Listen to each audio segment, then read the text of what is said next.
Hello, crypto world. Welcome to the Chart Historian. My name is Justin, and on this channel, I delve deep into crypto charts, exploring chart structures, fractals, and patterns.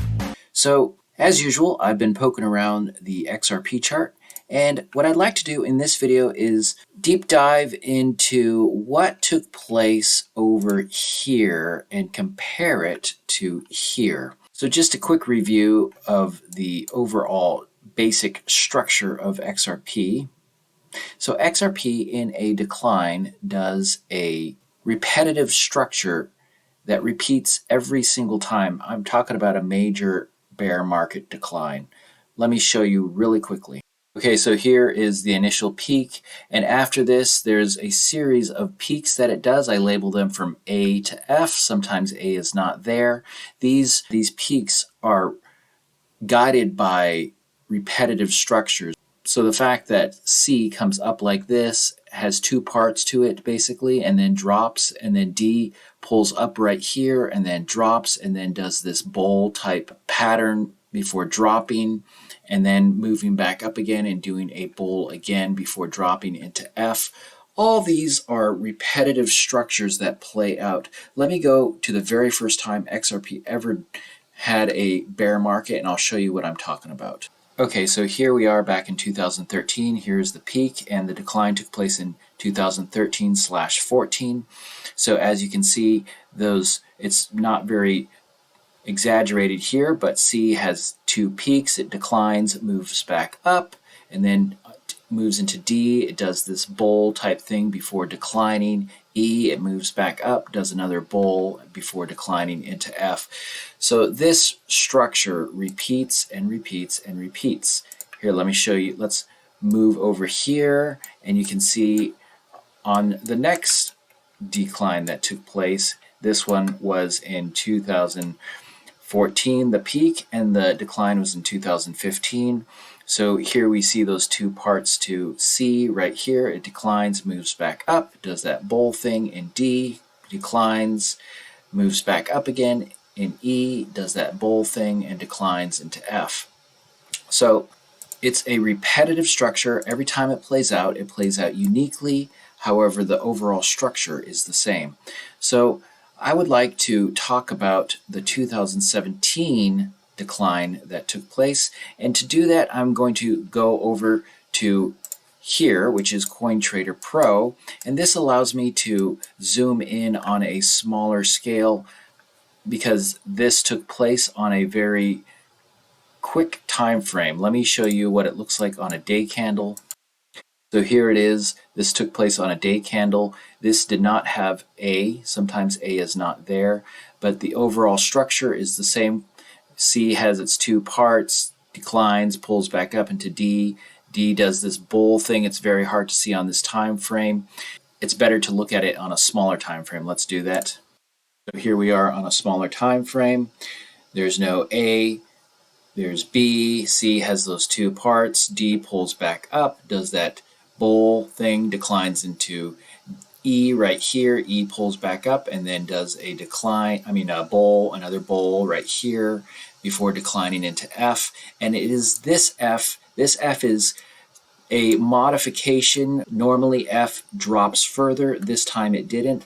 However, this time right here is the precedent for what has happened in today's chart. So today's chart, if you take this fractal and copy and paste it onto today's F fractal, it looks something like this. So here is that fractal from 2017, that F fractal, and as you can see, it's similar. Now nothing is ever repeated exactly. So you have the decline here, which you have here originally. You have this peak and then this peak right here. Here, this played out like this and like this. So this here is this right here, and this is this little thing. It moves up into this part right here.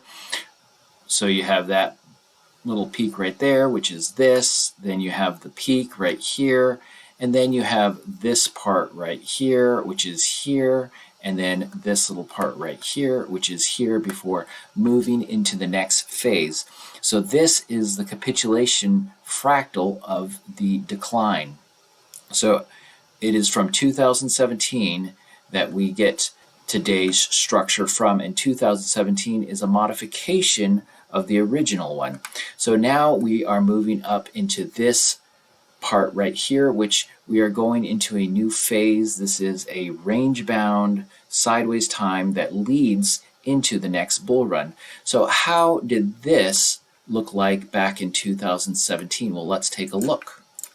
So again, this is back on that small time frame, which is an hour candle in 2017. So here we have this move up, and then this whole part is I break this greater fractal into three fractals, three subfractals. Then I even break it down further. But so this right here is one fractal, and then it starts moving up again. That's another fractal.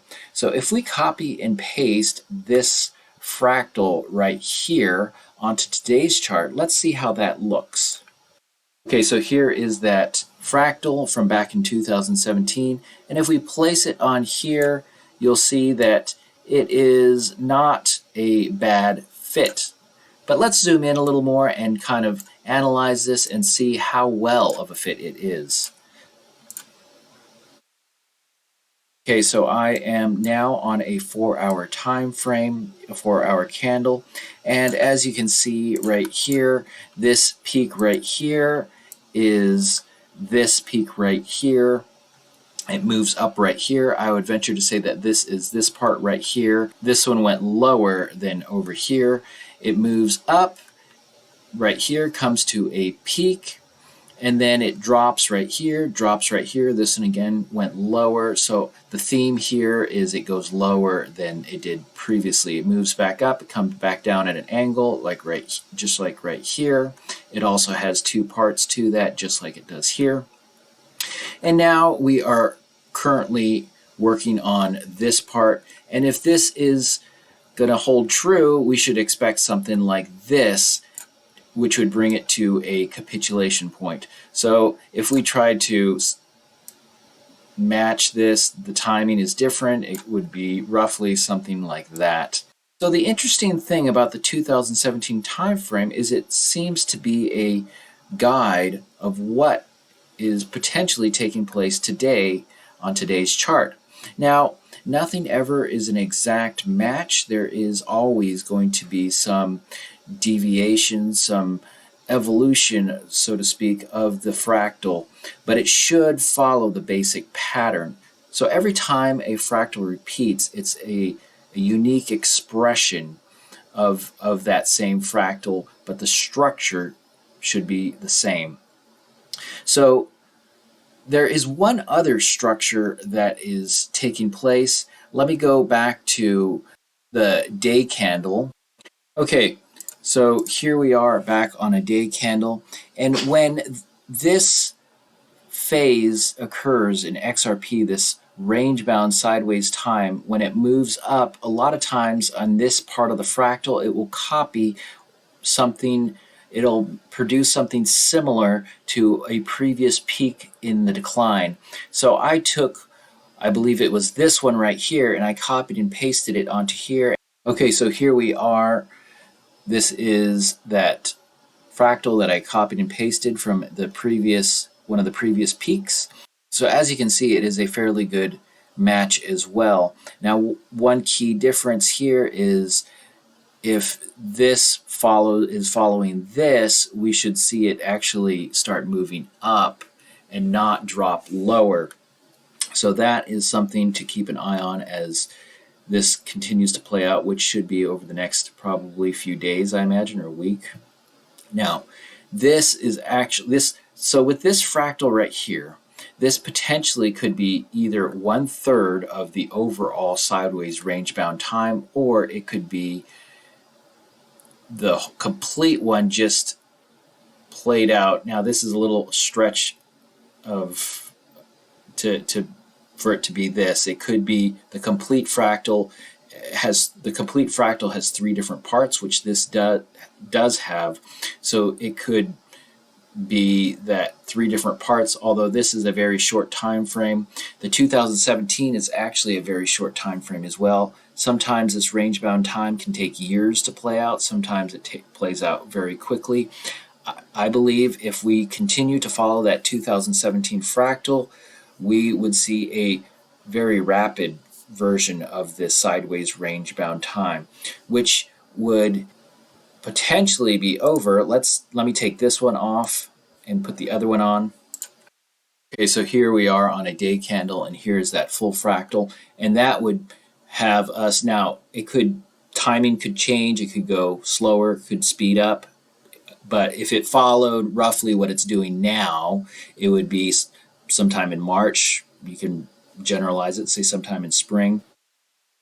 And that could also tie into the termination point of the lawsuit that is currently taking place with the SEC versus Ripple. Could this be the termination of the court case? I don't know. It's something to speculate about. But this would lead into the next bull run. I have a hard time believing that the lawsuit would end sometime in here. Put it this way, if it did, it would not be a good thing, because this is when the lawsuit was brought, and this did not break from the overall structure of the XRP chart. So structure is stronger than this lawsuit. So if it concluded somewhere in here, that would not be good. We would not see a massive move up. But if it did conclude around here, we would. This would also be a full completion of the full cycle within XRP, and that is you have a sideways range-bound time, you have a bull run, and you have a bear market. So the XRP lawsuit took place right before the bull run, right at the end of this sideways range-bound time. So coming full circle would have gone through the bull run, gone through the decline, gone through the sideways range-bound time, and it would conclude at the point where it began. To me, it'd be funny if it did that, but I could see something like that actually playing out. We'll have to see how things actually play out. But anyways, I think it's something to kind of think about, theorize about. Well, folks, I hope this video was interesting. If you have any questions or ideas or things that you would like me to cover regarding the XRP chart, put it in the comment section. If it's something that I'm able to cover, I don't mind making a video on it. If you find this type of analysis interesting, you should hit that subscribe button. That way you'll be notified when I put out new content. You want to hit that bell button to be notified. Also, if you found value in this, please hit that thumbs up button. It really does mean a lot to me. And one last thing, I am not a financial advisor, so none of this information that I present here should be construed or used as financial or investment advice. I'm so glad you caught this video. I hope you catch my next one. Have a great day, and bye for now.